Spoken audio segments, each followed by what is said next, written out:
Buenos días a todos los asistentes.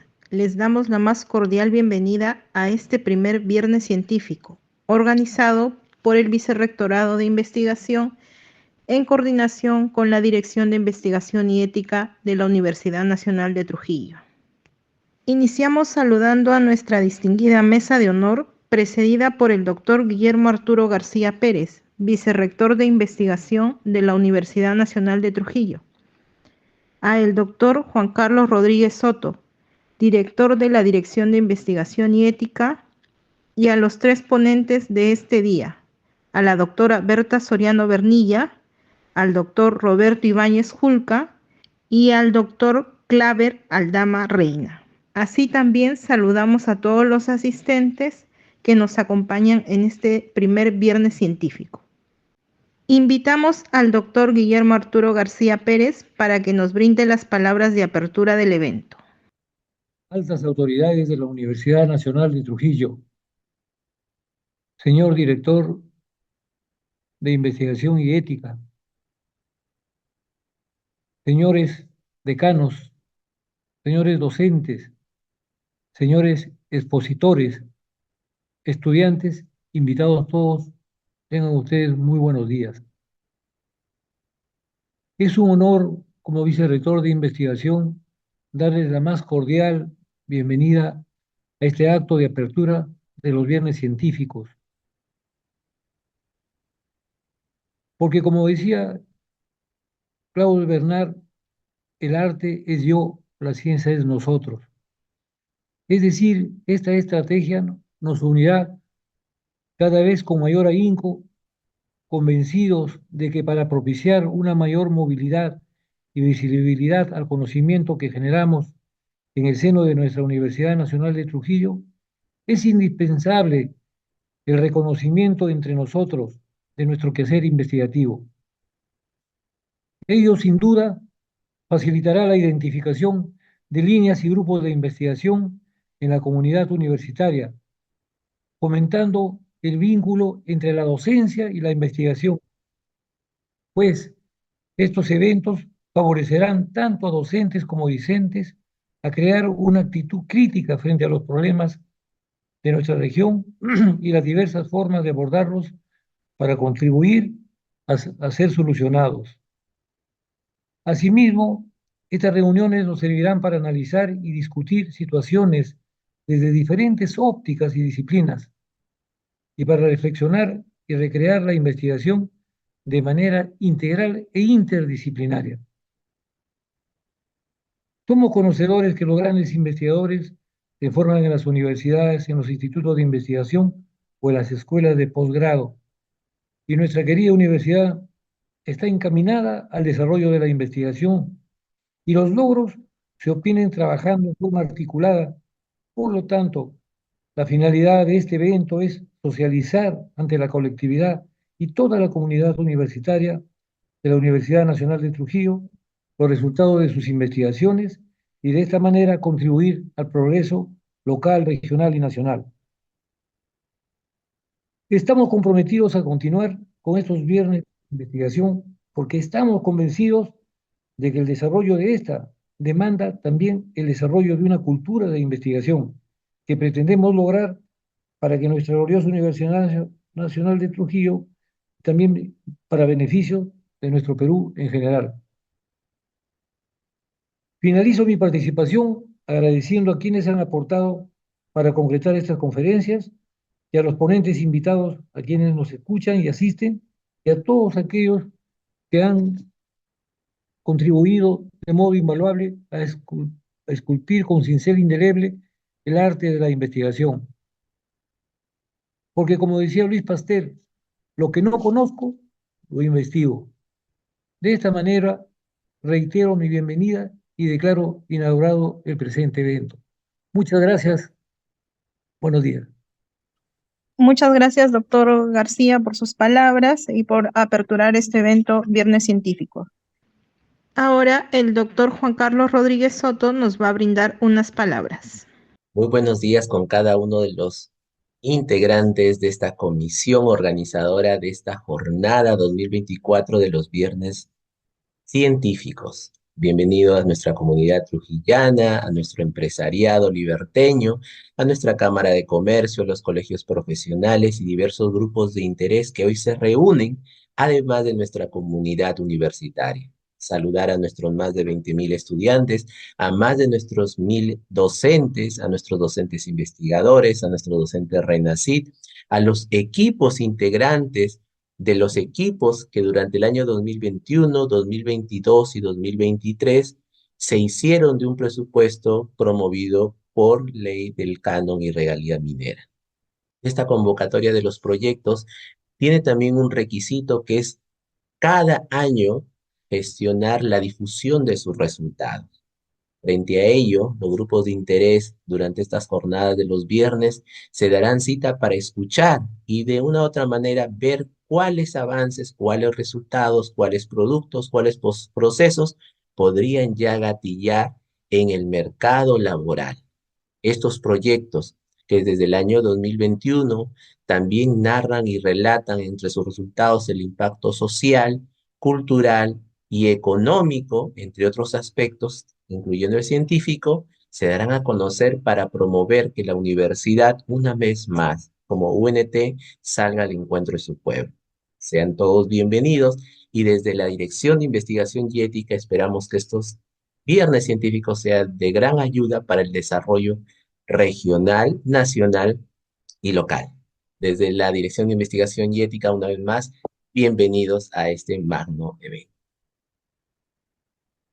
Bien, ahora damos inicio a las ponencias que tenemos programadas para el día de hoy y tenemos a nuestra primera docente investigador, la doctora Berta Soledad Soriano Bernilla, perteneciente a la Facultad de Ciencias Biológicas, con la exposición Prospección del microbioma rizosférico del ACP Lomas del Cerro Campana para sostenibilidad en cultivos agroindustriales en La Libertad. Doctora Soriano, bienvenida y escuchamos su ponencia. Buenos días, muchas gracias por la invitación. Doy a un momento de compartir lo programado para el día de hoy. Nuevamente, buenos días con todos los oyentes, principalmente con vicerrector de investigación, quien dio inicio en la inauguración de este evento, viernes, conferencia que se está dando para que tengamos la oportunidad de dar a conocer todos nuestros avances en relación a los proyectos realizados. Bien, quiero comenzar con este esquema, con esta figura que enmarca toda la importancia, digamos así, de nuestro sistema. Empezamos con la observación de la planta. ¿Qué queremos de la planta? Una calidad, un buen estado del mismo, conocer las diferentes etapas de desarrollo en las que están involucradas y que necesitan de ser cuidadas, ¿no? ¿Y esto en base a qué? En base a un manejo del suelo, de la estructura del mismo, la materia orgánica que pudiera estar presente en este suelo, las características químicas del mismo para mantener la estabilidad necesaria que se desarrolle esta planta. Y no podemos dejar de lado a la microbiota que se encuentra en el suelo y que tiene mucho que ver con el desarrollo, con el crecimiento de estas plantas, involucrándose día a día, segundo a segundo, en el crecimiento de la misma, ¿no? La microbiota en el suelo puede ser de tipo beneficioso, en el caso que estoy hablando con la planta, que fortalecería el desarrollo del mismo. Estoy hablando también de los organismos patógenos, ¿no? Y cómo esta microbiota saludable o beneficiosa podría contribuir a la salud de estas plantas y se daría un equilibrio entre ambos. Bien, teniendo en cuenta lo que les acabo de mencionar, ¿no? Existe esta interacción, suelo, planta, microbiota. A partir de ello, entonces, y conocedora del mismo, formamos el grupo de investigación interesados en un área determinada, como es el Cerro Campana. En Cerro Campana se ha dado el estudio de la flora y fauna. Se tiene un catálogo de las plantas, de los animales que estén presentes en ese lugar, mas no se sabe de los microorganismos beneficiosos, más que todo, ¿no? Beneficiosos. ¿Y cómo es que estas plantas que existen en este medio pueden subsistir, ¿no? Entonces, por ello, el grupo de investigación,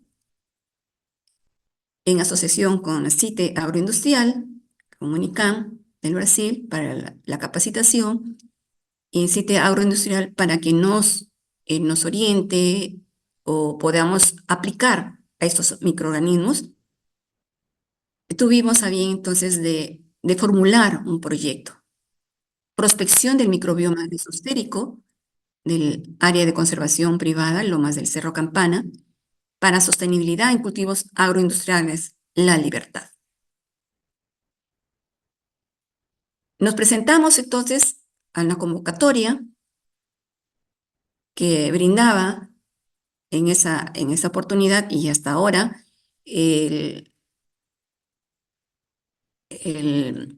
Vicerrectorado de Investigación, Dirección de Investigación y Ética. Nos presentamos entonces por resoluciones que aquí estoy adjuntando los nombres, entonces ganamos esta convocatoria, ¿no? Entonces, en realidad, ¿qué es lo que nos llevó a ello? Vuelvo a mencionar el poco o nada del estudio relacionado a organismos, a la microbiota que pueda existir en Cerro Campana. La presencia o ausencia de ciertos elementos en el suelo pueden inhibir el crecimiento y la productividad de las plantas. Bien.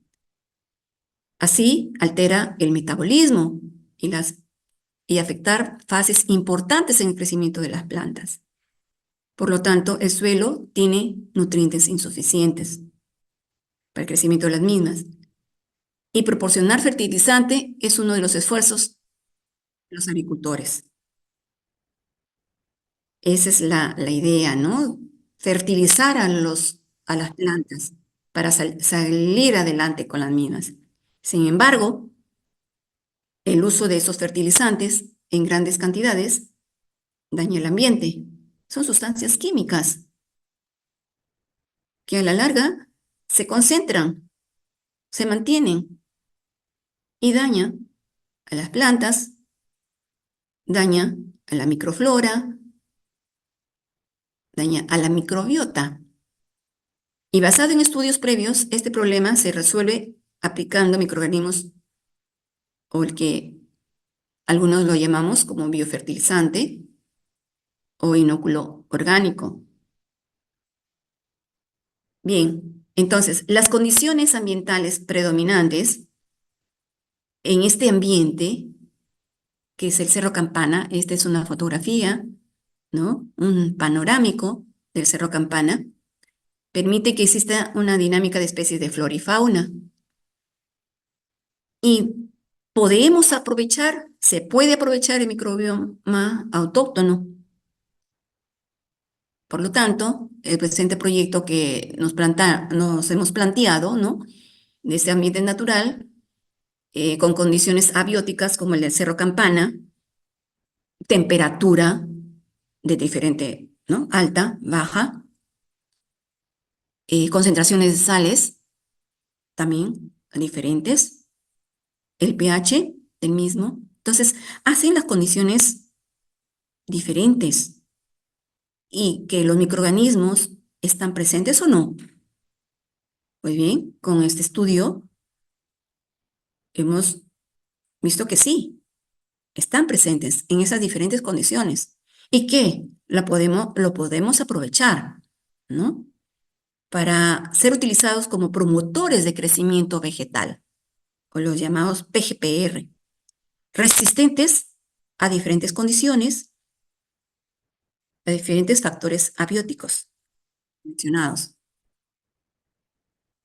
Las investigaciones sobre microorganismos rizosféricos, por lo tanto, han abierto un campo de aplicación mediante el manejo de una población microbiana puntual, en especial teniendo en cuenta la actividad biofertilizante como promotor de crecimiento vegetal, como controladores biológicos. En el Perú, la agricultura es una actividad potencial para el desarrollo nacional, y más aún en esta región, La Libertad, que cerca del 60% de hectáreas son utilizadas para producción de cultivos agroindustriales y de exportación, conllevando el uso excesivo de agroquímicos que impactan en forma negativa al ambiente. Entonces, debido a ello, es necesario encontrar una solución efectiva, sostenible, como es el uso de microorganismos que interaccionan con las plantas. Al inicio les presenté una foto en el que se ve la interacción, ¿no? La interacción existente entre microbiota, plantas y suelo. Entonces, conocedores de ello, es que nosotros hicimos este proyecto, ¿no? Que tiene como objetivo prospectar microbioma rizosférico del área de conservación privada de las lomas del Cerro Campana, para contribuir a la sostenibilidad de cultivos agroindustriales de la región La Libertad. Existen bacterias en la naturaleza, de vida libre o en simbiosis, que habitan la rizósfera de las plantas, la rizósfera, ese microambiente que existe entre la raíz de la planta y el suelo. Ahí se ubican los microorganismos. Y hay una interacción. Las plantas le brindan sustancias carbonadas, los microorganismos, diferentes elementos, entre ellos el nitrógeno, fundamental para el crecimiento de las plantas. El fósforo disponible para que pueda ser absorbido, ¿no? Hierro y otros elementos. Síntesis de reguladores de crecimiento vegetal, solubilización de nutrientes, producción de sideróforos, que son unas proteínas que antes del fierro lo convierte en el fierro 3 a fierro 2 y así disponible para las plantas. Inclusive inhibe allí a los patógenos, a fitopatógenos, controlándolos de esa manera. Los PGPR representan alrededor del 2 al 5% de las bacterias rizosféricas y se reporta como tales a varios géneros o especies, ¿no? Tenemos Arthrobacter, Azospirillum, Azotobacter, Bacillus, Burkholderia, Caulobacter, muchos de ellos de forma libre y otras en simbiosis como Rhizobium. ¿Y de qué manera pueden ayudar? Por dos mecanismos, mecanismo directo y mecanismo indirecto. El mecanismo directo sintetiza metabolitos que facilitan a las plantas para incrementar la disponibilidad de diferentes elementos nutritivos requeridos para su metabolismo y así mejorar su proceso de nutrición. Mecanismos indirectos ocasionan disminución o eliminación de microorganismos fitopatógenos, ya sea a través de la producción de sustancias antimicrobianas o de antibióticos, de enzimas líticas o combinación de ellas. Y para ello, planteándonos ese problema, se realizó muestreos del suelo mesosférico de plantas presentes en los 3 pisos. Son 3 pisos, perdón, para colocarlo por acá. 3 pisos del Cerro Campana. Piso bajo, piso 1, piso 2 y piso 3, ¿no? Otros reportan como nivel inferior y superior, y el medio. Esa es la localización de los pisos o áreas de muestreo, ¿no? Y luego en esta foto panorámica de la zona A en el 3er piso de la CP Lomas Cerro Campana. También tenemos aquí estas vistas del Cerro Campana, la vegetación existente, ¿no? La vegetación existente.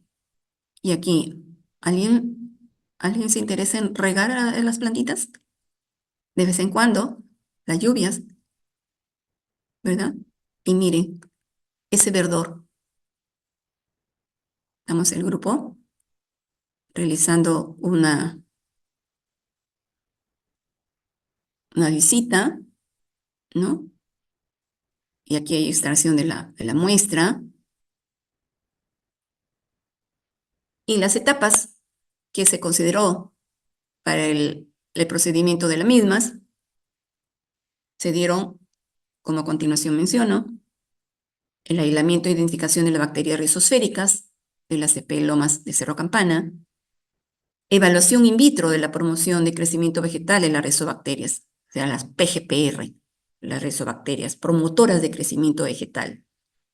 Varias actividades consideradas, como la capacidad diazotrófica, o sea, la capacidad que pueda tener el microorganismo de fijar el nitrógeno, darle el nitrógeno necesario para el crecimiento de las plantas, la solubilización de fosfato, producción de ácido indol acético, fitohormona, actividad también como el antagonismo frente a hongos fitopatógenos.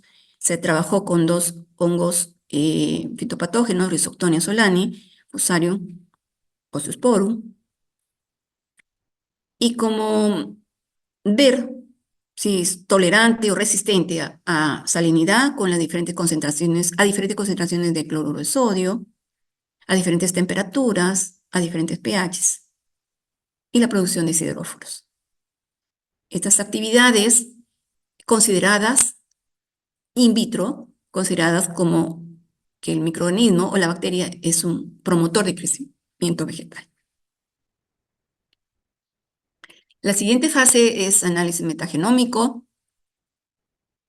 caracterización genotípica y evaluación de las rizobacterias seleccionadas en cultivos agroindustriales a nivel de campo.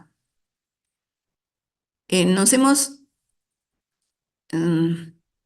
realizado el estudio y hemos considerado de que después de esta evaluación in vitro a nivel de laboratorio que se ha realizado, vamos a seguir la etapa de evaluación de las rizobacterias seleccionadas en cultivos agroindustriales. Más adelante les explicaré algo relacionado con ello. Entonces, en base a todas estas etapas realizadas, se tiene resultados, ¿no? En esta tabla se registran de manera general, cualitativa y cuantitativamente la caracterización fenotípica de las actividades PGPR, las que ya había mencionado anteriormente, y de la tolerancia abiótica, diferentes concentraciones de sales, diferentes temperaturas, pH, a un total de 188 cultivos bacterianos aislados de los suelos rizosféricos de la CP Lomas del Cerro Campana. Bien, y dentro de ellos, con su código, todavía no hemos creído conveniente de presentarlos con nombres. Se realizó la identificación bioquímica, pero por cuestiones de posterior presentación a revistas indexadas, hemos creído conveniente todavía no reportar esos datos. Esto es un avance, ¿no? Entonces, están codificados y se empieza con el dato 1, es del primer piso, son diazotróficas, son solubilizadores de fosfato, productores de ácido indolacético, producción de sideróforos, en este no se realizó, más adelante sí, porcentaje de inhibición frente a los hongos, a los fitopatógenos, Fusarium oxysporum y Rhizoctonia solani, tolerancia a diferentes concentraciones de sales, tolerancia a diferentes pHs y a diferentes temperaturas. El signo positivo significa que se dio. Aquí tenemos del nivel del piso superior, el tercer piso,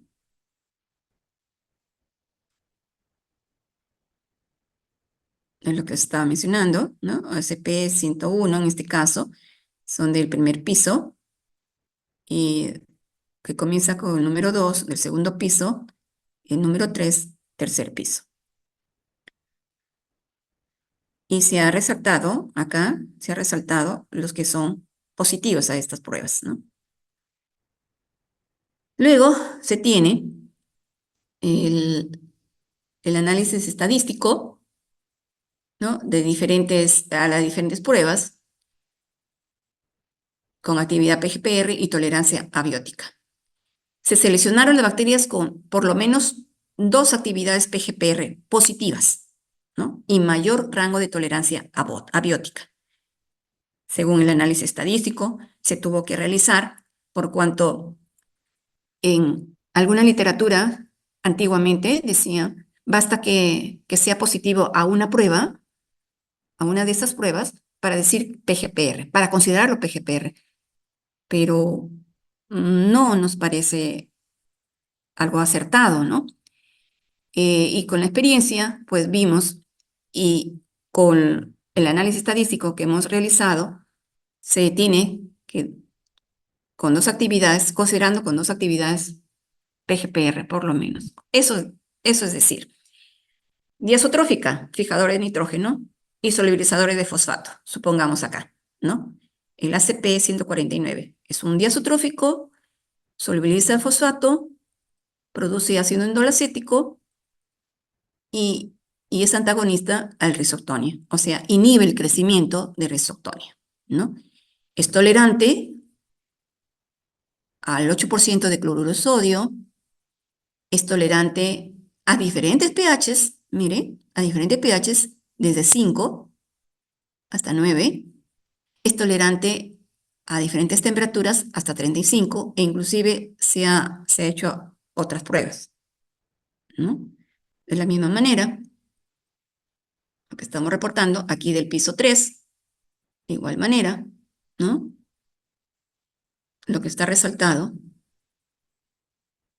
son pruebas cualitativas y cuantitativas que se ha dado, ¿no? Y en este ya se selecciona según la biomasa desarrollada a un pH 5 durante 24 a 30 grados centígrados. 24 horas a 30 grados centígrados tenemos un análisis de 14 cultivos rizosféricos que corresponde a la segunda preselección. A la primera de por lo menos 2. En este, con actividad PGPR y tolerancias abióticas, según la biomasa y a un pH determinado. ¿Por qué este pH? Vamos a ver a continuación. En este caso, en esta tabla, corresponde a 7 bacterias seleccionadas que formarán parte del inóculo formulado. ¿Por qué? A ese pH. Porque el desarrollo de la plántula, de la planta, en experimento, es a ese pH. Entonces, el inóculo biológico que se preparará será conformado por las bacterias, por estas 7 bacterias. Todos son diazotróficos, o sea, fijadores de nitrógeno, solubilizan fosfato inorgánico, unos más que otros, producen ácido indolacético, unos más que otros, pero estos y produce, excepto el último, hay producción de sideróforos, o sea, hay una combinación que pueden aportar. Por eso se va a trabajar como un consorcio microbiano de estos 7 cultivos. Y como conclusión, tenemos que de acuerdo al avance realizado en la presente investigación, se ha logrado caracterizar fenotípicamente mediante observación macroscópica, microscópica y bioquímicamente los cultivos bacterianos aislados de diferentes suelos mesosféricos de la ACP Lomas del Cerro Campana. Se evaluó in vitro la promoción de crecimiento vegetal de 188 cultivos rizobacterianos aislados de la ACP Lomas del Cerro Campana mediante la determinación de la capacidad diazotrófica, producción de ácido indolacético, solubilización de fosfatos, producción de sideróforos, antagonismo a 2 fitopatógenos, así como la tolerancia a diferentes concentraciones de cloruro de sodio, temperaturas y pH. Se seleccionaron 7 cultivos rizobacterianos con capacidad PGPR para ser considerados y empleados como inóculo biológico en el cultivo del arándano, cultivo agroindustrial a nivel de campo. De cada piso se muestrió 3 zonas, hice cada uno 3 puntos. Aquí es diferentes puntos, diferentes muestras de suelo que se obtuvieron en las diferentes zonas. Observación macroscópica de algunos cultivos bacterianos. Observación macroscópica, la parte izquierda. Microscópica del cultivo ACP 360, uno de los seleccionados. Asimismo, de otro cultivo, también de los seleccionados, actividad diazotrófica del cultivo en medio NFB, libre de nitrógeno y ven el crecimiento de la bacteria, solubilización de fosfato en medio NBRIF, ¿no? Observamos el halo transparente, producción de ácido indolacético, el viraje de color con el reactivo Salkowski evidencia la presencia de la fitohormona. Este es el control sin inóculo y aquí vemos el viraje indicándonos la presencia de la fitohormona. Antagonismo de la bacteria, vemos acá el control, el desarrollo en la placa por completo. Acá no, acá tenemos en el centro el hongo y tenemos a los costados a la bacteria, produciéndose inhibición. No hay crecimiento como lo reportado en la otra placa, el control, ¿no? El antagonismo también de bacteria, en este caso, uno de los seleccionados también, ¿no? Acá está la bacteria. Perdón, el hongo en el centro y las bacterias a los costados. Y el Fusarium osteosporum, en toda la placa, crecimiento, el control. Producción de sideróforos, medio sólido cromoazurol, CAS, presencia de este halo transparente alrededor de las colonias, ¿no? Indicándonos productores de sideróforos. Y actualmente tenemos los plantines de arándanos, los cuales ya están en camino al centro, al campo, para ser sembrados, ¿no? Con sus respectivas instrucciones. Tenemos la ayuda también de un agrónomo, ¿no? Para la orientación. Y esto gracias a CITE, a la empresa que les estaba diciendo que tenemos asociación, ¿no? Para que nos brinde esa parte y para tener resultados relacionados a este trabajo. el grupo de investigación, en que tuvo a bien de ir a capacitarse, ¿no?, a Unicam, en Brasil. Estuvimos realizando una capacitación, un stage relacionado a la bioinformática, al procesamiento de las bacterias involucradas como PGPR, ¿no? El grupo de investigación, prospección de microbiomas vitales por MIAP, brinda un agradecimiento al Vicerrectorado de Investigación y en especial a la Dirección de Investigación y Ética por dar la oportunidad de participar a la convocatoria financiada por Canon Minero, así como su constante apoyo para lograr la ejecución de la presente investigación. Muchas gracias por permitirnos brindar los avances de esta investigación. Muchas gracias, doctora Berta Soriano, por compartir los avances de su investigación a toda la comunidad universitaria. ¿Tienen alguna pregunta para la doctora Soriano? Los invitamos a formular sus preguntas. Buenos días. Mi pregunta iba en función, primero felicitar por el trabajo, me parece muy, muy interesante, importante el aporte. Y con respecto a la nueva estructura que va a tener nuestro país en el campo de la agroindustria, ¿cuál cree que va a ser el impacto de este nuevo conocimiento que se está generando? Muy buena su pregunta. Y, y bueno, el impacto, siempre decimos que el impacto puede ser positivo o negativo. Y en relación a lo nuestro, sería un impacto positivo, puesto que disminuiríamos el uso de fertilizantes químicos que a la larga conlleva a la destrucción del ambiente. Y los productos que se pueda obtener serían netamente orgánicos, ¿no? Productos orgánicos. Muchas gracias. A usted.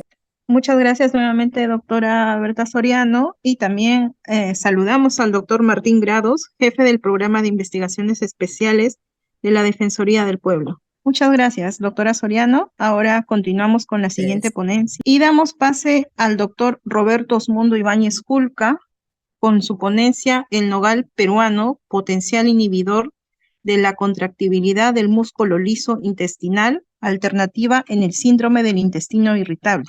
Doctor Roberto, estamos listos para escucharlo. Muy buenos días con todos ustedes. Nuevamente, buenos días con todos ustedes. Para mí es un gusto el poder brindarles de una manera bastante concreta lo que ha sido el proyecto en sus avances, proyecto de investigación que finalmente pues se plasmó con el título Nogal peruano, potencial inhibidor de la contractilidad del músculo liso intestinal, alternativa en el síndrome del intestino irritable. Efectivamente, si nos remontamos un poquito en esta línea de tiempo, en tratar de visualizar desde el año 2021, el PIC número 04-2021, modalidad 1, proyecto ganador de la quinta convocatoria de proyectos Canon, resolución rectoral, la número 0231-2022 y la resolución de Consejo Universitario, la 0394-2021 UNT, justamente nos dan por aprobado como tal un listado de ganadores de la quinta convocatoria de aquel año y efectivamente el nogal peruano fue uno de los proyectos que pasó a ser, diríamos, tener la aplicabilidad necesaria, ¿no? Mi nombre es Roberto Ibáñez Julca y lógicamente, como investigador principal, un equipo técnico de trabajo conformado por el doctor Iván Quispe Díaz, el doctor Rafael Jara Aguilar, el doctor Benítez Vilches Julio, de la Universidad Arturo Prat, doctor Pedro Buc, también de la Universidad Arturo Prat de Chile, tesistas y colaboradores que formaron parte de este gran reto que fue este proyecto de investigación. Fíjense que Cuando vamos analizando poco a poco los objetivos específicos, los cuales se encuentran entre ellos la primera, que es la obtención del extracto del nogal peruano, y luego aislar el producto natural bioactivo, que es la yuglona. 2, la síntesis por química verde de los derivados anilino-yuglonas, en este caso que contengan fragmentos anilino-ditri sustituidos para evaluar estudios de relación estructura-actividad. El tercer objetivo específico, determinar la actividad antioxidante del extracto del nogal peruano, yuglona y sus derivados sintéticos, contenido total polifenólico, actividad atrapadora de radicales libres, de PPH, el ácido tiobarbitúrico, por TBARS, y asimismo FRAP y ABTS, que son elementos de un screening antioxidante que también se evaluó en este tipo de extracto y sus derivados. Y el numeral 4, que es evaluar de manera ex vivo la actividad espasmolítica, antiespasmódica y el daño oxidativo inducido por peróxido de hidrógeno en ilion de rata de los compuestos obtenidos. Muy bien, entonces tenemos nosotros aquí los resultados que necesitábamos contemplar y eran los esperados, ¿no?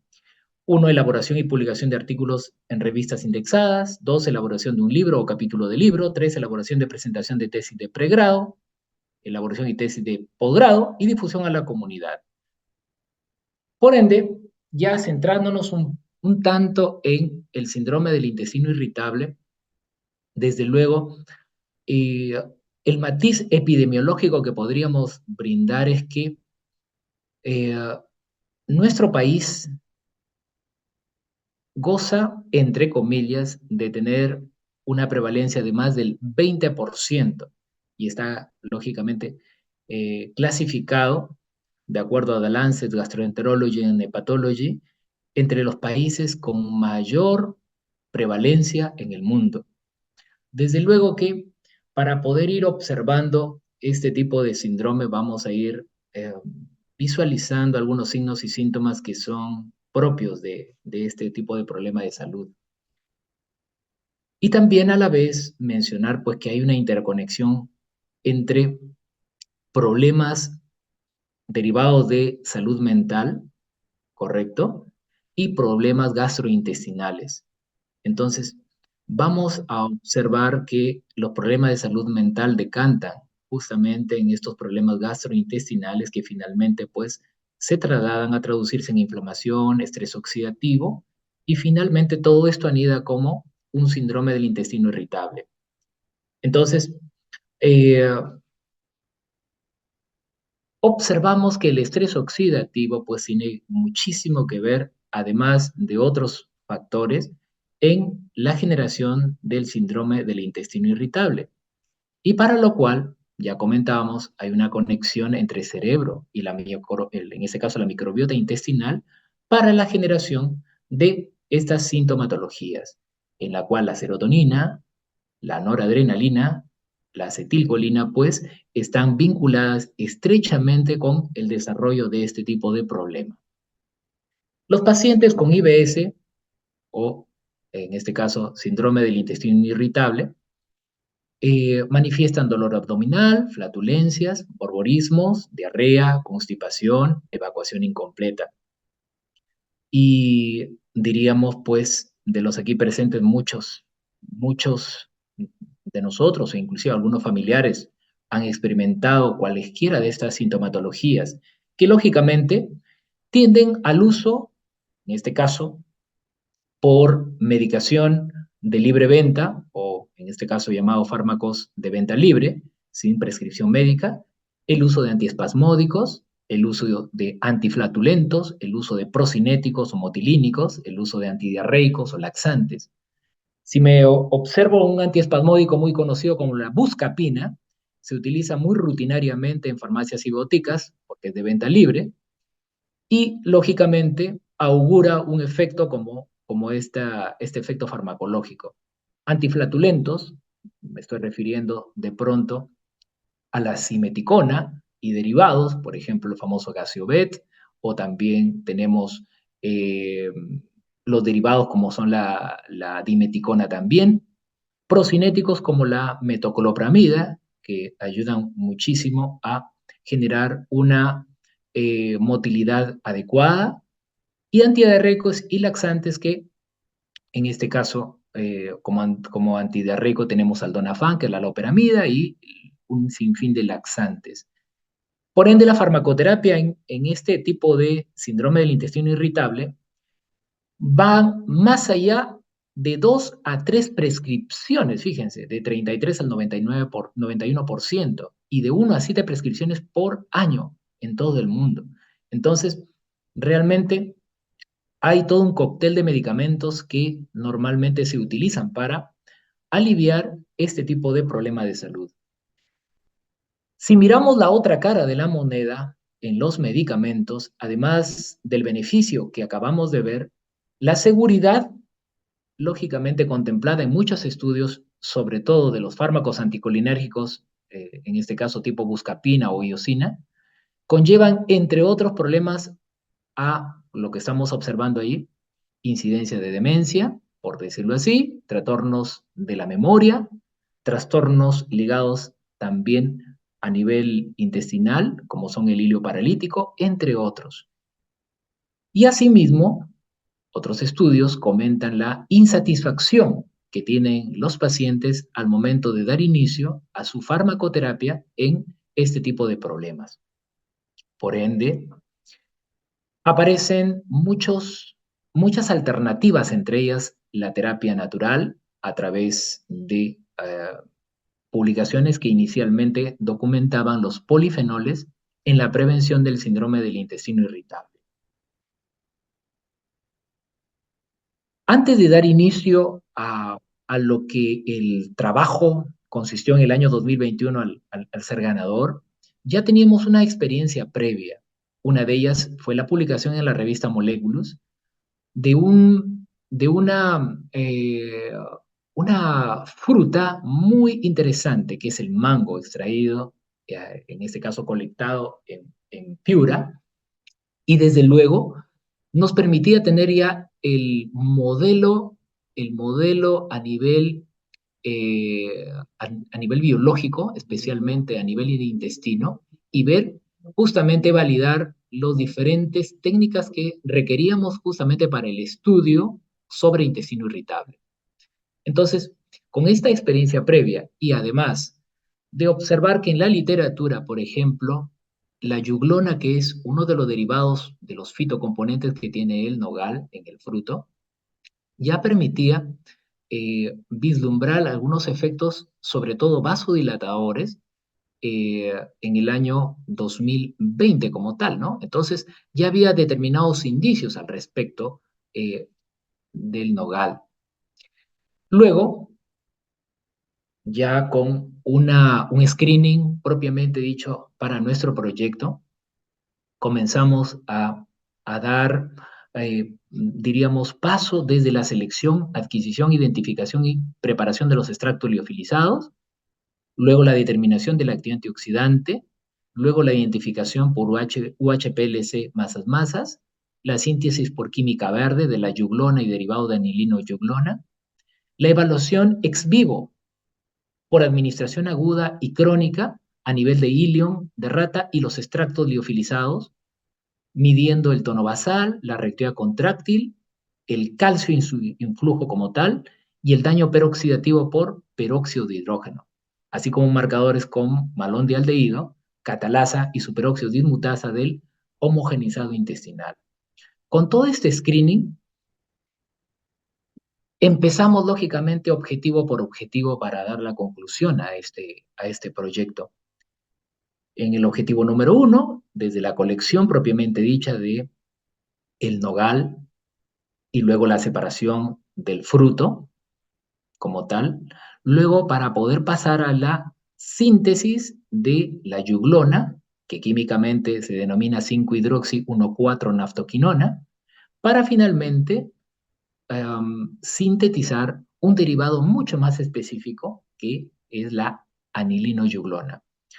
Todas ellas, tanto el extracto liofilizado del nogal propiamente dicho, la yuglona y la anilino-yuglonas, pasaron tanto por la actividad antioxidante como por esta actividad biológica in vitro que justamente nos midió la actividad a nivel intestinal.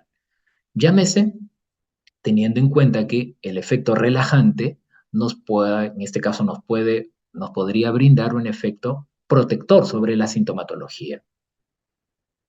Entonces, fíjense que para poder, en este caso, conllevar al objetivo número 1, se colectó en Cajabamba, ¿sí?, las diferentes muestras de nogal.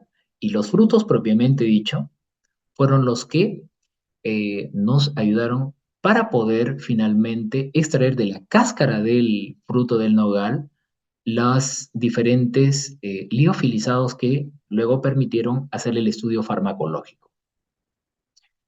También, desde luego, fue necesario identificarlo taxonómicamente, en este caso el Junglas neotropica, que en este caso es el nogal peruano, para luego, con esta alianza estratégica a través de la Universidad Chilena Arturo Prat, utilizar el desierto de Tarapacá con el inclemente radiación solar que allí se procesa, a través de solventes green y medio acuoso por fotooxigenación, obtener la yuglona, que lógicamente pues era otro de los componentes a ser necesario para poder brindar el efecto sobre el intestino irritable. Los animales de experimentación, desde luego, personalizados cada uno de ellos, fueron sometidos también a estas pruebas que fueron finalmente pues el modelo biológico que nos permitió obtener los resultados finales. Al animal se le practica una microcirugía, ¿sí? Para ello pues se le aísla el intestino y el intestino se le coloca en un baño de órganos aislados, que lógicamente esta cámara de baño de órganos aislados nos permite retrotraer todas las condiciones idóneas para generar pues el ambiente, diríamos, adecuado a través de una oxigenación constante, un líquido nutricio. Ahí estamos observando el intestino como tal y estas contracciones que finalmente nos van a traducir en este segmento como tal todas las, diríamos, características adecuadas en esta variable. Desde luego que, en primer lugar, se utilizó el extracto liofilizado acuoso, en este caso, de la cáscara del nogal. Y si podemos observar, mientras vamos observando aquí, estoy pasando el puntero, en el control, en una motilidad intestinal normal, ¿sí?, las diferentes concentraciones en este caso, el extracto acuoso, nos van a permitir ir relajando de acuerdo a la concentración. A mayor concentración en microgramos por mililitro, entre 10, 100, 250, 500, 750 y 1000 microgramos por mililitro vamos relajando. Luego, cuando colocamos acetilcolina, la acetilcolina es uno de los neurotransmisores que facilitan una contracción bastante rápida. Y es por eso que la buscapina, siendo un anticolinérgico, se utiliza desde el punto de vista farmacológico para minimizar los espasmos. Aquí hicimos la comparación para saber cuánto es el éxito luego de colocar el extracto de nogal y ver la repercusión que hay sobre este receptor, en este caso muscarínico, y en este caso la añadidura de la acetilcolina. Y efectivamente, la relajación iba cayendo conforme se administraba mayor concentración del nogal. Luego utilizamos cloruro de potasio, que fue en este caso a una concentración hiperosmolar, y también observábamos que el extracto de nogal repercutía adecuadamente sobre los receptores, en este caso de potasio rectificadores, y tenía un buen efecto relajante. Luego probamos con el cloruro de bario y efectivamente también obteníamos una buena respuesta relajante. Desde luego que en las demás observaciones ya hay una adecuación estadística que nos permite observar que efectivamente el trabajo del nogal sobre los receptores muscarínicos y sobre los receptores básicamente de potasio rectificadores tenía pues o consolidaba un efecto ciertamente importante. Con la yuglona aislada pudimos observar que la yuglona, fíjense, mientras más concentración, relajaba mucho mejor a nivel de receptores de acetilcolina, a nivel de receptores de canales de potasio rectificadores, a través del cloruro de potasio y el cloruro de bario. Y estadísticamente también lográbamos observar esa respuesta mucho mejor de la yuglona, que es uno de los metabolitos que tiene el nogal, en su repercusión antiespasmódica y espasmolítica. Quisimos ir un poquito más allá para poder probar si la acción mecanicística, si documentábamos que ya tenía un efecto sobre los receptores muscarínicos muy importante, quisimos ver exactamente si la selectividad era en receptor M1, M2, M3, M4, M5, ya que estos son los receptores que normalmente se ha evidenciado la acetilcolina actuar. Y observábamos que probamos con atropina, que es un no selectivo receptor muscarínico, con la iosina o buscapina, que es en este caso selectivo a receptor M2 y M3, y con la solifenacina, que es específico M3. ¿Qué resultados nos auguraron las estadísticas? Que el receptor M2 y M3 estaban involucrados en esta acción antiespasmódica. Y cuando íbamos al M3, el M3 resultaba teniendo una mejor selectividad. Para nosotros farmacológicamente, cuando las pendientes son parecidas como las vemos aquí, es un mecanismo de acción muy similar al farmacopatrón. Entonces, esto nos dio detalles a que los componentes que tiene el nogal pues se acercan muchísimo a poder tener un antagonismo de tipo muscarínico, especialmente M2 y M3. Cuando censábamos los receptores de tipo canales de potasio ATP sensibles, observamos también lo mismo. Para ello utilizamos este bloqueador, la glibenclamida, que normalmente se utiliza como un fármaco antidiabético, pero para fines de acción selectiva, el mecanismo de acción de la glibenclamida es bloquear este tipo de receptores de canales de potasio y podríamos en este caso observar que también los componentes que tiene el nogal efectivamente tenían una repercusión por este tipo de receptor. Lo mismo por los canales rectificadores de potasio. Miren siempre las condiciones que tiene la pendiente que, al ser farmacológicamente muy parecidas, podríamos decir el símil que el mecanismo de acción también es muy parecido a los componentes que tiene el nogal. Y finalmente utilizamos el verapamilo. El verapamilo es un fármaco que normalmente se utiliza para poder actuar como antiarrítmico o como fármaco antihipertensivo a través del bloqueo de los canales de calcio.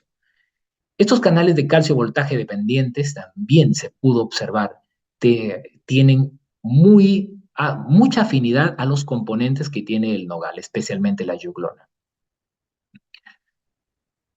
El equipo chileno ayudó muchísimo y fue la alianza estratégica para terminar haciendo el docking molecular de la yuglona y efectivamente a través de este tipo de barrido computacional se llegó a la conclusión de la yuglona y la 2-anilino-yuglona presentan actividad antiespasmódica. ¿Y cómo? Involucran a través del bloqueo de los canales de calcio dependiente de voltaje y el antagonista de los receptores muscarínicos M2 y M3. Esto lógicamente nos abre una gran posibilidad de que, a diferencia de la medicina farmacológica, que a través de la gastroenterología se puede utilizar antiespasmódicos, laxantes, fármacos antiflatulentos, fármacos procinéticos y que normalmente el paciente termina con, diríamos, una polifarmacia, es decir, varios fármacos que tiene que tomar. Entonces el desafío hoy en día con la terapia o la medicina natural es a través de un solo componente cumplir varios mecanismos de acción y así evitar estos fastidiosos efectos adversos o reacciones adversas que tienen los medicamentos. Entonces, esto lógicamente, al siguiente año de haber ganado el proyecto de investigación básica por Cano Minero, nos presentamos con los resultados previos del nogal como tal, actividad antioxidante y efecto antiespasmódico, y fuimos muy bien recibidos por la Sociedad Chilena de Ciencias Fisiológicas.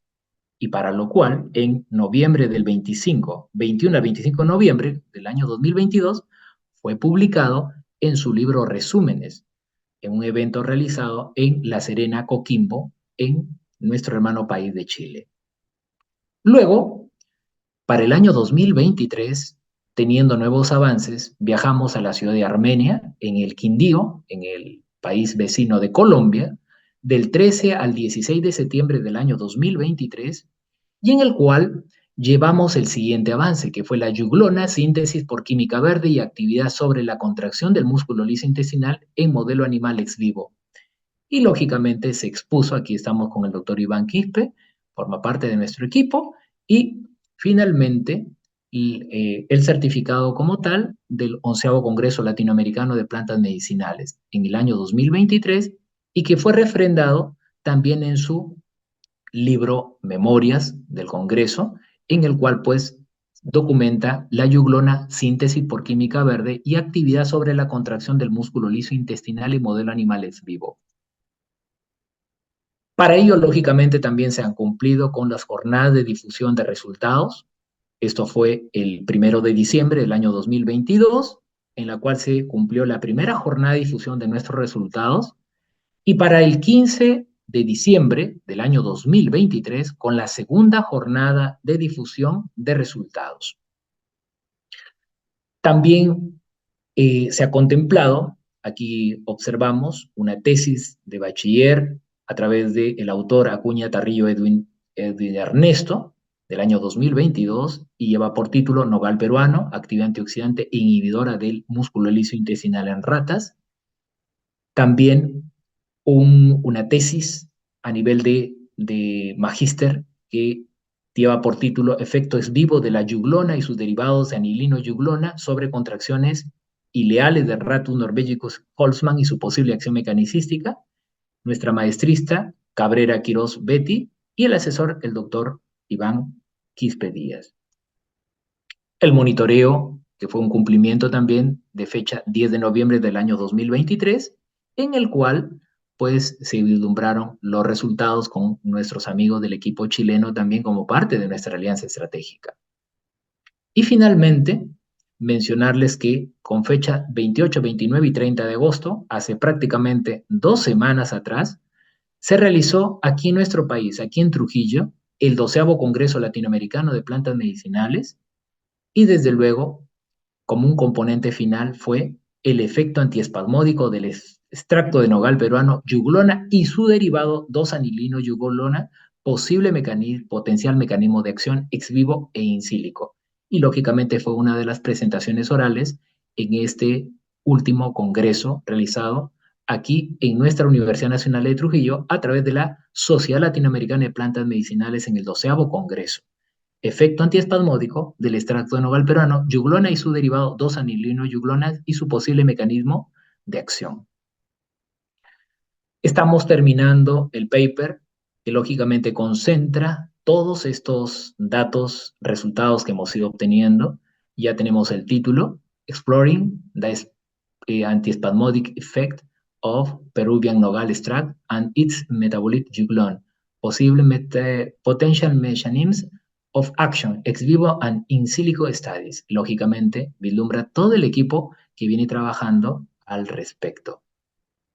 Mi agradecimiento muy especial a cada uno de los integrantes de nuestro equipo que han sabido consolidar el título final Nogal peruano, potencial inhibidor de la contractilidad del músculo liso intestinal, alternativa en el síndrome del intestino irritable. Un saludo muy, muy importante a nuestro aliado estratégico a través de la Universidad Arturo Prat, al doctor Julio Benítez Vilches, especialista en química, también al doctor Rafael Jara, especialista en que es el área de la bromatología de nuestra Facultad de Farmacia, al doctor Edmundo Venegas, también del Laboratorio Farmaconoxia, también con su experticia nos han ayudado justamente en nuestra labor. Al doctor Iván Quispe, como parte del equipo de farmacología, y a nuestro becario posgrado de la Universidad Arturo Prat de Chile, al magíster Daniel Asunción Álvarez, que conformaron un equipo bastante importante para los resultados visibles que se han mostrado el día de hoy. Sin más que decir, les agradezco muchísimo su atención.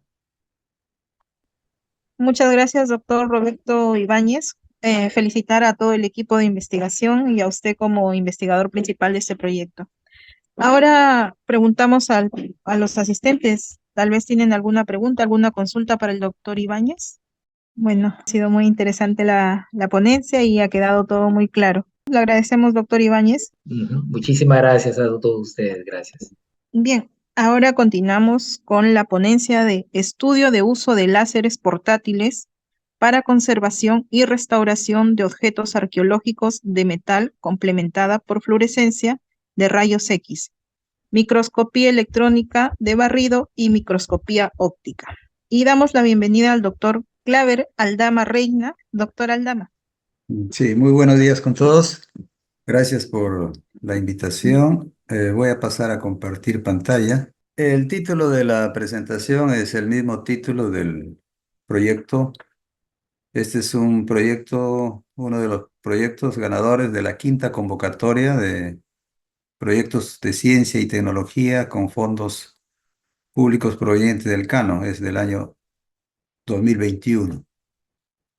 Nuestro equipo investigador está integrado por quien les habla, Claudia Aldama, el doctor Miguel Valverde, que es físico, el magíster Feren Castillo, es arqueólogo, el magíster Henry Ágreda, físico, licenciado David Tocas, que fue nuestro tesista de licenciatura, integrante del grupo también, físico, el bachiller Will Villegas, que está próximo, digamos, ya a titularse, ya sustentó su tesis recientemente, él es físico, y como un colaborador muy importante del grupo, el doctor Gabriel Prieto Urnester, quien es un arqueólogo reconocido. Actualmente está trabajando en la Universidad de Florida en Estados Unidos. Muy bien, la problemática general para poder llegar a la definición del problema de investigación se ubica dentro de lo que son la conservación y la importancia que tienen los bienes, los patrimonio cultural de la nación. Nuestro país, Perú, es un país con una gran riqueza arqueológica, con restos. Y en cuanto a lo que es las técnicas de conservación, existen ya consolidadas técnicas tradicionales. Estas técnicas de conservación, restauración, que lo realizan los especialistas, que son los conservadores, restauradores, son personal altamente especializado. Utilizan mayormente, ¿no?, las técnicas tradicionales, como utilizando reactivos químicos o limpiezas mecánicas, y con sus bondades y también con sus limitaciones. En el caso de los reactivos químicos siempre está latente el peligro de la contaminación, bueno, de la alteración que afecten a los objetos arqueológicos, que puedan alterar la presencia de microrestos de materiales y destruir importantes evidencias que pueden servir para los arqueólogos. También estas técnicas, en cuanto al trabajo manual, depende mucho de la habilidad de los conservadores y también, pues, de su disponibilidad de tiempo, porque tienen ellos una gran demanda. Esto hace que se retrase generalmente un mantenimiento y conservación de restos muebles. También estos insumos que utilizan son de elevado costo y también, como decía, lo que conlleva a veces son nocivos para el medio ambiente. Estos objetos arqueológicos de gran valor visual, científico, ¿no? Generalmente se almacenan en los almacenes de los museos y bueno, pues nunca son debidamente estudiados o exhibidos en los museos. Entonces se pierde una gran oportunidad para dar a conocer parte de nuestro patrimonio cultural y en particular de material prehispánico.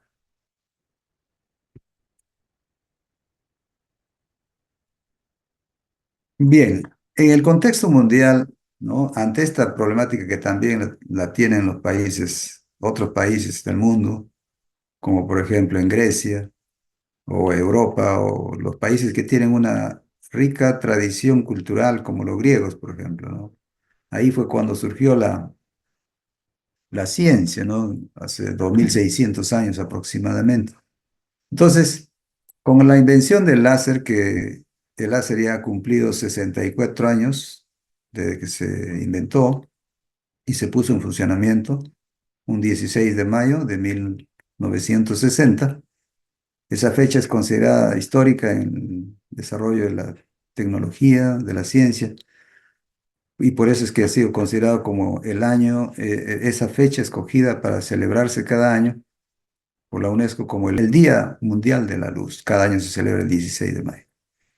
Entonces, hace 30 años aproximadamente, en el año 1995, en Grecia, justamente, empieza a organizarse los científicos a nivel mundial y organizan lo que se llama el evento Láseres en la conservación de obras de arte. Y desde esa fecha hasta la actualidad, cada 2 años se vienen celebrando reuniones por gente especializada. El evento más próximo va a ser en el año 2025, del 9 al 12 de septiembre en Bucarest, en Rumanía. Ir a uno de estos eventos internacionales que es como, en términos deportivos, es como ir a un mundial. La diferencia está en que trabajando acá unidos y con el empeño y la dedicación, sí es posible lograr este tipo de participaciones. Entonces, los láseres, este evento, la CONA, Láseres en la Conservación de Obras de Arte, es la conferencia internacional donde se reúnen especialistas en restauración, conservación, para analizar y dar a conocer las diferentes técnicas y avances en lo que es la fotónica para eso. Esto les comento un poco para ver que realmente la gran importancia que le dan en estos países a lo que es la conservación del patrimonio cultural de la nación y del mundo. Entonces, los eventos, por ejemplo, acá están los países que se desarrollaron en Grecia, luego fue a Italia, pasó a Francia, Alemania, Austria, España, Rumanía, Emiratos Árabes Unidos, Polonia, Francia y nuevamente en Italia y el próximo en Rumanía, ¿no? Ahí hay indudablemente institutos dedicados a lo que es la conservación con los mejores equipos. Bueno, estas reuniones de estos eventos de la CONA se plasman en libros, en los proceedings, con la editorial muy reconocida como Springer, y entonces lo publican cada vez y son publicaciones, como dice, de muy alto nivel. Los griegos también ya han editado, han sacado un libro, el libro más importante de quienes tenemos interés en el desarrollo de los láseres para la conservación, y ellos justamente han publicado este libro que es el Lasers in the Preservation of Cultural Heritage, Principles and Applications. Bueno, en nuestro caso, nuestro país, Perú, tenemos grupos de investigación con los cuales mantenemos también comunicación y colaboración, como la Universidad Nacional San Antonio Abad del Cusco, donde también hay algunos físicos y químicos con ese interés en lo que es las aplicaciones de técnicas modernas a la conservación y restauración. También en la Universidad Nacional de Ingeniería existe otro grupo, y en la Pontificia Universidad Católica del Perú. Nosotros acá en nuestra localidad, en nuestra universidad, tenemos el Laboratorio de Óptica y Láseres, que pertenece al Departamento Académico de Física y la Facultad de Ciencias Físicas y Matemáticas. Gracias a proyectos anteriores también del Canon, logramos algún equipamiento y esta es la continuación de un proyecto anterior. Bien, en cuanto al problema ya que nos planteamos para este concurso de investigación, dice, ¿en qué medida un proceso de ablación láser estratificado de objetos arqueológicos metálicos monitoreados mediante técnicas de espectroscopía de plasmas inducidos por láser y fotoacústica pulsada permite obtener datos cualitativos y cuantitativos que nos den información tangible sobre las aleaciones, sus técnicas de manufactura y, de ser posible, la proveniencia de los metales empleados en su elaboración? Esto corroborado o complementado mediante estudio de fluorescencia, rayos X, microscopía electrónica barrida, microscopía óptica. Nosotros, valga la aclaración, tenemos lo que es para hacer espectroscopía de plasmas, inducido por láser y fotoacústica pulsada, más no fluorescencia, rayos X ni microscopía electrónica, ¿no? Eso ya se tuvo que considerar en el proyecto como un servicio de laboratorios especializados.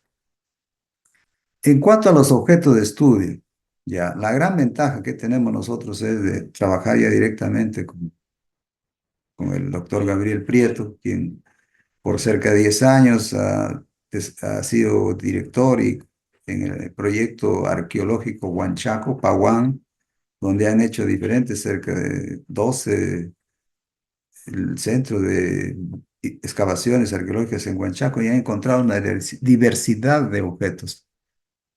Los sitios explorados y de los cuales nos han facilitado los restos son Pampa la Cruz y la iglesia colonial de Huanchaco en el sector José Olaya. Allí hemos encontrado objetos de uso cotidiano, como era un puerto, bueno, un lugar de pescadores, pues se encontraban suelos.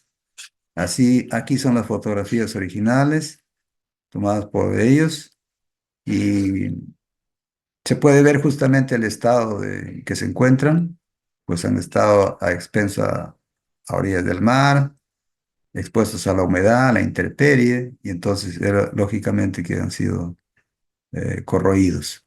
Entonces el reto es cómo aplicar técnicas modernas como los láseres para poder hacer su mantenimiento, su conservación, su restauración.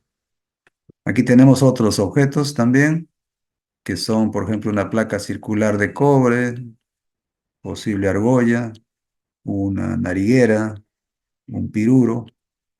Entonces, son en total de 30 objetos arqueológicos.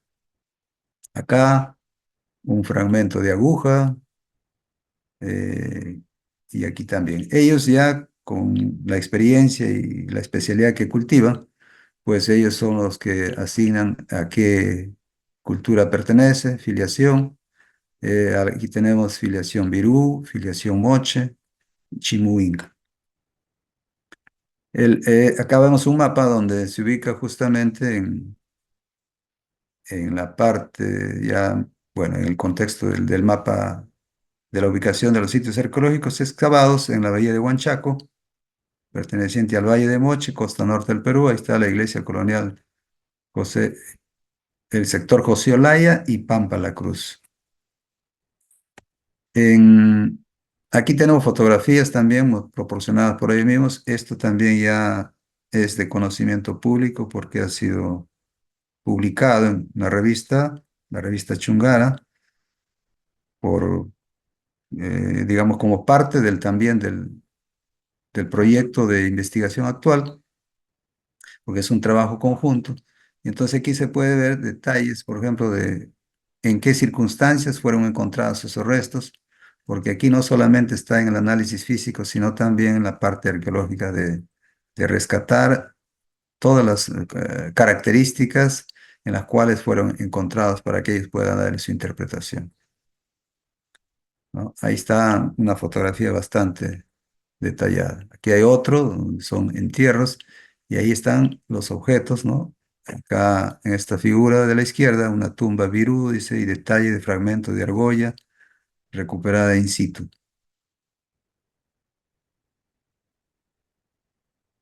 Muy bien. En cuanto a la metodología para nuestro proyecto, tenemos el análisis mediante estas técnicas de fluorescencia, rayos X, microscopía electrónica barrido, microscopía óptica y radiografía digital. Esto se tuvo que recurrir a un servicio externo, ¿no? Especializado. El análisis elemental de objetos arqueológicos metálicos mediante espectroscopía de plasmas inducidos por láser ya es una técnica conocida y que nosotros también lo hemos aplicado en este proyecto. Para el desarrollo de una simple técnica para la determinación de umbrales de ablación láser de metales arqueológicos. Eso sí, otro de los procedimientos que hemos aplicado. Y finalmente, estamos ya concretando el proyecto con el monitoreo mediante espectroscopía de plasmas y fotoacústico de la limpieza láser de objetos arqueológicos. En resumen, antes de proceder a la utilización de los láseres con restos originales, es muy importante hacer una caracterización del material. Y parte de esta caracterización implica tener conocimiento de cuál es su composición elemental del material. Y para eso nos ayuda la espectroscopía LIBS, en este caso la microscopía electrónica, la microscopía óptica, la fluorescencia rayos X. También los láseres tienen que ser calibrados con parámetros apropiados para cada material. Todos los materiales no son iguales, tienen sus diferencias, tienen sus semejanzas, pero también tienen diferencias en cuanto a propiedades y a la composición. Por lo tanto, es importante saber lo que denominamos fluencia umbral de ablación láser, de tal manera que el objeto que va a ser limpiado no sea dañado por la radiación láser. Entonces, eso se determina si conoce uno lo que se llama el umbral de ablación láser. Bien, aquí tenemos un arreglo para lo que es el arreglo experimental para la espectroscopía de plasmas inducidos por láser. La necesidad a nosotros nos obliga a tratar de adaptar equipos de bajo costo o equipos portátiles para poder hacer este tipo de análisis. Entonces, en el laboratorio tenemos un mini espectrómetro de uso común para otro tipo de espectroscopías, y parte del trabajo de la tesis de uno de los estudiantes fue justamente el hacer ensayos y pruebas de cómo adaptar este mini espectrómetro para hacer espectroscopía de plasmas inducidos por láser. Entonces aquí el arreglo incluye pues la muestra, que sabe ser la muestra arqueológica, un láser neodymium, que si lo tenemos, todos estos equipos los tenemos, un espejo que desvíe la radiación láser, una lente que concentre la radiación, y aquí un sistema de colección para colectar la radiación emitida por los plasmas generados en esa interacción con la muestra. En cuanto a lo que es el arreglo experimental para la determinación de fluencias umbrales y ver en qué momento pueda o no dañarse una muestra arqueológica, es muy similar a la anterior, pero acá en vez de colectar la luz, vamos a poner interés en el sonido generado. Entonces se cuenta con el láser, un espejo, un divisor de haz para poder ir monitoreando el valor de la energía, que es importante tener conocimiento, con un medidor de energía, un sensor piroeléctrico. Pasa la radiación láser y se llega a la muestra analizada. Emite ondas sonoras, además de emitir luz, y son captadas por un micrófono. Este micrófono envía señales eléctricas a un osciloscopio. Este osciloscopio está conectado a una PC y con un software se puede ir registrando las señales eléctricas producidas por los sonidos. Del análisis de estas señales eléctricas se puede ir evaluando qué está pasando con el material.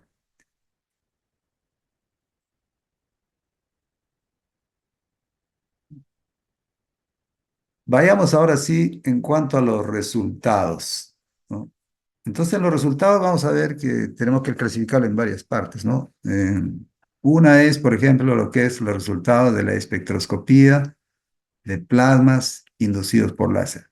Con el arreglo experimental de Leaves, ahora vamos a ver qué resultados. Aquí solamente vamos a mostrar a modo de ejemplo uno de ellos. Utilizando ese mini espectrómetro y con el láser, eh, hemos probado con una muestra arqueológica. La gran ventaja de este trabajo conjunto con los arqueólogos es que ellos, para ensayos, digamos, que tienen el riesgo de ser ensayos destructivos o microdestructivos, nos proporcionan fragmentos, no piezas completas. Entonces, al hacer el estudio con los fragmentos, ya recogemos información para poder recién ir a un objeto arqueológico ya íntegro, completo, ¿no?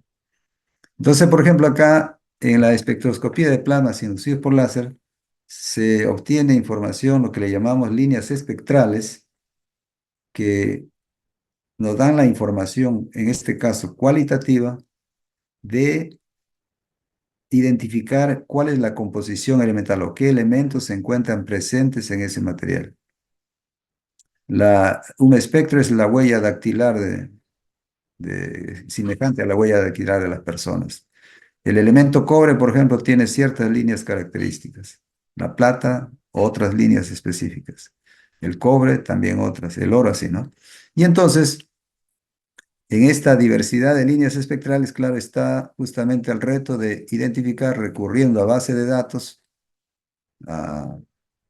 de otros laboratorios o a base de datos de estándares ya conocidos, identificar estas líneas y utilizando un software también adecuado, ¿no? Entonces aquí los resultados de estos trabajos que fueron realizados en una tesis también de licenciatura serán expuestos en mayor detalle, ¿no? Han sido enviados para un evento internacional en México a desarrollarse en noviembre de este año. Es el evento de óptica Latin American Optics and Photonics Conference, el evento más importante que organiza la Sociedad Óptica en Latinoamérica, en América, ¿no? Latinoamérica. Entonces, el título de este trabajo también, ¿no? Tiene líneas espectrales, análisis de líneas espectrales atómicas en artefactos arqueológicos metálicos, la cultura salinaria y virú, ¿no? Mediante espectroscopía de plasmas inducidos por láser. Este trabajo ya ha sido aceptado, solamente estamos pues en los trámites, esperemos que se llegue a concretar esta exposición. Claro, aún está pendiente pues una serie de trámites dentro de la universidad y finalmente la obtención de la visa, que ahora está bastante complicado para poder obtener esta visa a México. Bien, aquí tenemos otro de los resultados similares también en otra tesis, y esto sí ya fue publicado también en una revista el año 2023, donde el título de este artículo lleva, ¿no? Desarrollo de un sistema LIBS, o sea, de espectroscopía de plasmas inducidos por láser basado en un espectrómetro de bajo costo, con potenciales aplicaciones al análisis de objetos arqueológicos de oro, plata y cobre. Entonces ahí se trabajó con un objeto, se irradió una pequeña zona del objeto arqueológico y se llegó a obtener los espectros. Y efectivamente ahí se muestra en la figura, ¿no? La composición elemental, donde se pueden ubicar líneas espectrales de cobre, de oro y plata. En cuanto a los estudios de los umbrales de ablación láser, ¿no? También los resultados más importantes plasmados en una tesis de licenciatura en física, donde usamos la técnica fotoacústica con micrófono, se llegó a comprobar que el uso de un simple micrófono Es útil para determinar umbrales de ablación láser en metales. Claro, aquí el ensayo se hizo ya con metales como cobre, oro, plata. Y ya se tiene información acerca de cuáles son los umbrales para estos materiales. Entonces, si con la técnica LIBS nosotros identificamos que hay una aleación de oro, plata y cobre, pues para la determinación de los parámetros óptimos de limpieza ya tenemos la información necesaria para no dañar el objeto. Claro, acá son datos o son información puramente experimental desde el punto de vista de la física, ¿no? En estas figuras que son voltaje pico-pico de la señal fotoacústica en función de la afluencia. Aquí se ve también las señales acústicas generadas por el micrófono y lo que hemos hecho aquí es lo que conocemos como un análisis de correlación. Entonces, en este análisis de correlación, así cualitativamente, se ve, por ejemplo, que hay un comportamiento en cada dato experimental. Primero están en la base, no cambian y luego empieza a subir los datos y generan una pendiente. Ese cambio de dirección del comportamiento de los datos experimentales es un indicador que ahí están ocurriendo cambios físicos, que nosotros lo interpretamos como el umbral de daño del material. Entonces, como ya hay una técnica muy conocida y ya comprobada que es la fotoacústica también con sensores piezoeléctricos, que esos fueron ya publicados en otro proyecto Canon, entonces acá estamos corroborando o comprobando que el uso de un micrófono simple sí es apropiado porque las medidas simultáneas se hicieron tanto con un micrófono del tipo electreto para el sonido como para un sensor piezoeléctrico que capta el ultrasonido del material. Entonces, ambas técnicas coinciden en cuanto al umbral. Aquí se puede ver que está entre 0.8 y 0.9 joules por centímetro cuadrado. Esto también es un evento, perdón, un trabajo también ya que ha sido enviado para el evento este de Óptica Latin America Optics and Photonics Conference, que ha sido aceptado y que, bueno, Dios mediante, ya se estará exponiendo en detalle estos resultados también. En cuanto al análisis de microscopía electrónica, fluorescencia rayos X, aquí tenemos, por ejemplo, también lo que en el servicio que se solicitó para el análisis de personal especializado y en otros laboratorios, en este caso quiero resaltar la valioso apoyo de la doctora Luisa Vetter Parodi. Ella es una especialista reconocida en nuestro país, arqueóloga, es con conocimientos y en especialidad en arqueometalurgia. Y entonces, conjuntamente con ella, con los resultados del análisis que se hicieron a estos mismos restos, se ha publicado en esta revista chilena Chungara. El título del trabajo publicado es La técnica del cobre dorado en objetos de metal usados entre el 400 a.C. y el 450-500 después de Cristo en la bahía de Huanchaco, costa norte del Perú. ¿No? Ahí estamos dos de los integrantes del proyecto y otros que también participaron, se sumaron a este estudio. Y aquí se puede ver justamente que con el barrido lineal donde se observa cómo los elementos químicos cambian en el lugar, o sea, hay un análisis con bastante resolución del orden de micras y se hace un seguimiento, cómo cambia la composición de cobre, composición porcentual atómica, ¿no? De la plata y del oro. Esto es para un material arqueológico que tenía esos tres materiales. Aquí también se elaboraba una tabla también para poder comparar los resultados con la técnica de espectroscopía de plasmas inducidos por láser con la fluorescencia rayos X. Aquí tenemos también una parte de los objetos analizados. Aquí estamos mostrando de 5 de ellos, pero en realidad son 30. Los primeros de la cultura virú, por ejemplo, de esos anzuelos, eh, según fluorescencia y rayos X, mostraron que la gran mayoría son 100% de cobre, pero claro, esto hay que verlo con mucho cuidado porque indudablemente tener una alta pureza, hay que ser mucho más riguroso. Pero sí, no se detectaron ni oro ni plata, al menos. Será otras cosas tal vez, pero no oro y plata.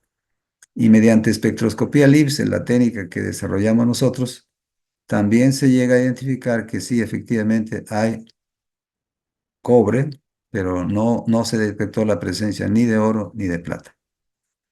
En otros de los objetos, como uno de la cultura Chimú, por ejemplo, allí la fluorescencia rayos X arrojó un 18% de oro, una aleación con 43,8 de plata y un 38,2 de cobre. Entonces, y con espectroscopía LIBS, sí efectivamente se logró cualitativamente identificar líneas espectrales de oro, líneas espectrales de plata y líneas espectrales de cobre.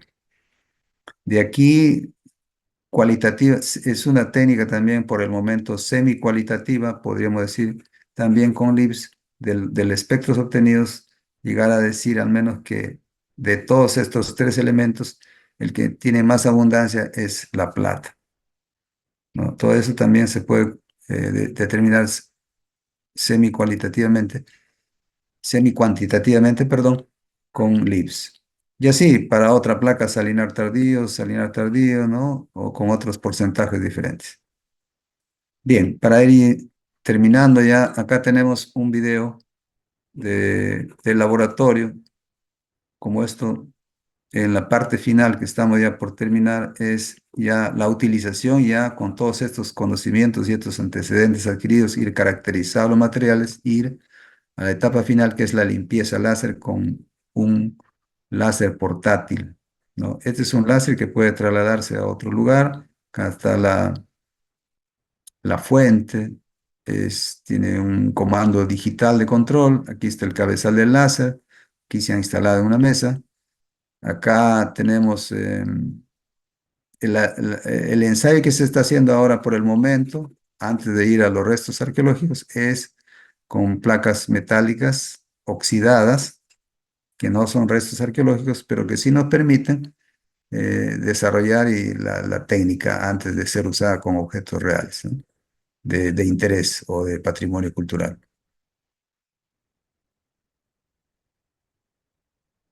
Aquí vemos a 2 jóvenes estudiantes con todas las reglas de seguridad, con la mascarilla para poder, porque aquí hay emisión, quieras o no, de partículas. Aquí está, por el momento, este dispositivo láser. Este dispositivo láser tiene, ¿no? Eh, Antes de disparar el láser, tiene una guía, que es un láser de diodo láser, que no es dañino, pero sin embargo también hay que usar lente de protección para los ojos y también aquí una aspiradora para poder aspirar todos los restos, el polvo o las partículas que se van desprendiendo. Acá un estudiante está ayudando en el manejo de la aspiradora y el otro está justamente activando un botón para que el láser ya esté en plena operación. Entonces, hace un escaneo en la zona que ha escogido. Es la gran ventaja de este láser portátil, que ya la muestra no se mueve, sino más bien es la que va dejando ahí. Se puede visualizar una zona limpia, ¿no? Lo que estaba oxidada, ahora sí lo va dejando limpio, ¿no? Se puede regular la forma del spot que tiene el láser y se puede incluso ampliar el tamaño de la zona irradiada. Entonces, bueno, llegando a las conclusiones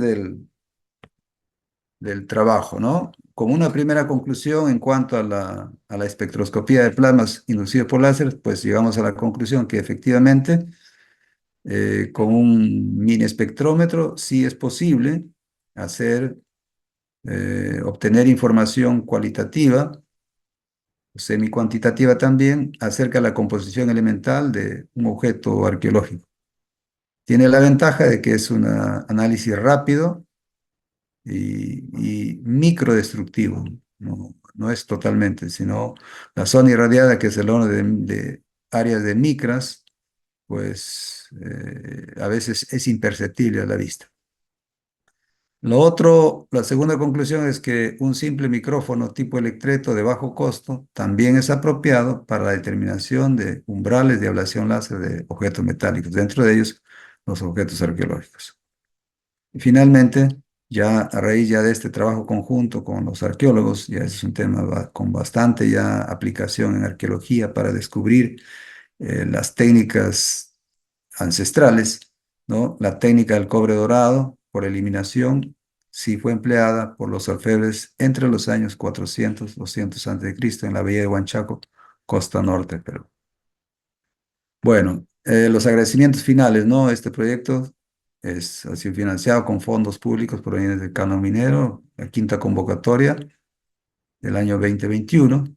Al agradecimiento a todas las autoridades por propiciar este tipo de concursos, a la universidad y también de manera particular, personal, al doctor Gabriel Prieto, por director del proyecto Paguán, ahora actual profesor de la Universidad de Florida, que si él no hubiese facilitado este tipo de colaboración con restos arqueológicos, pues hubiese sido imposible llegar a estos estudios. Todavía continúa, hay mucho por hacer, ¿no?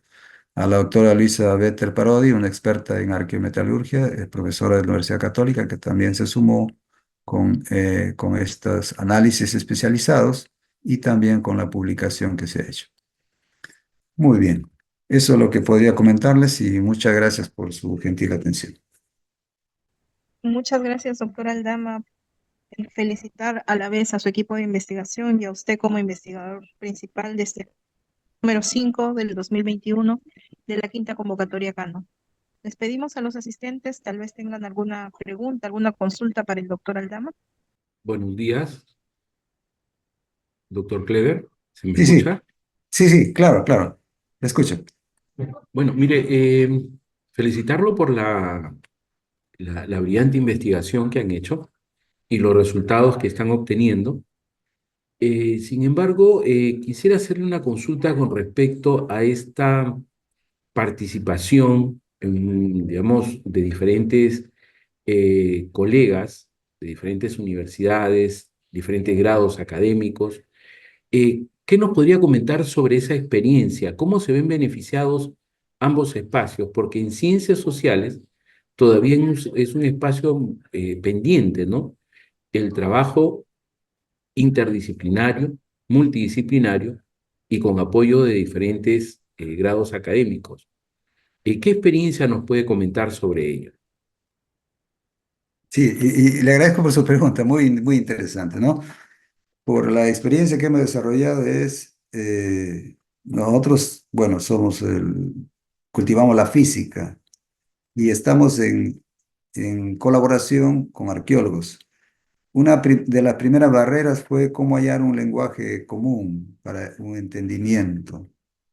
Entonces ya hemos tenido que ir aprendiendo un poquito de lo general, lo básico de la arqueología, lo básico, lo general, y ellos también le íbamos explicando las cuestiones físicas. Y bueno, van surgiendo aprendizajes recíprocos para ambos porque ellos ven que sí es posible hacer este tipo de trabajos.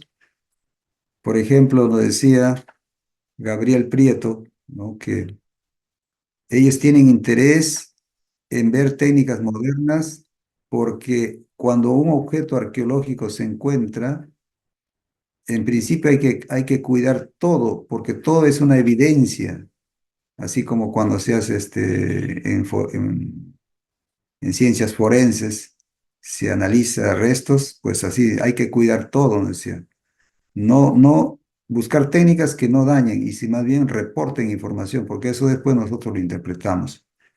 Entonces, por ahí es que surgió la importancia de apostar por esto de espectroscopía de plasmas inducidos por láser, con los cuales se puede hacer análisis estratificado, o sea, por capas, y ir recogiendo información. Entonces, eh, pero sí, realmente después vimos un gran espíritu de colaboración, de desprendimiento, ¿no? De, de ser rápidos en las decisiones y bastante solidaridad uno con otros, ¿no? Entonces, la verdad que ha sido una experiencia muy interesante para nosotros y sobre todo que a nosotros como que los que cultivamos una ciencia básica como la física nos hace sentirnos útiles hacia otras ciencias, ¿no? Y qué mejor aquí en nuestro medio local también, ¿no? Eso podría comentarles. Gracias. Muchas gracias.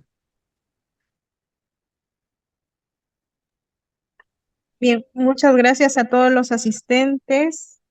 Los esperamos en el próximo Viernes Científico. Hoy día hemos compartido 3 ponencias muy interesantes y con gran impacto para la sociedad.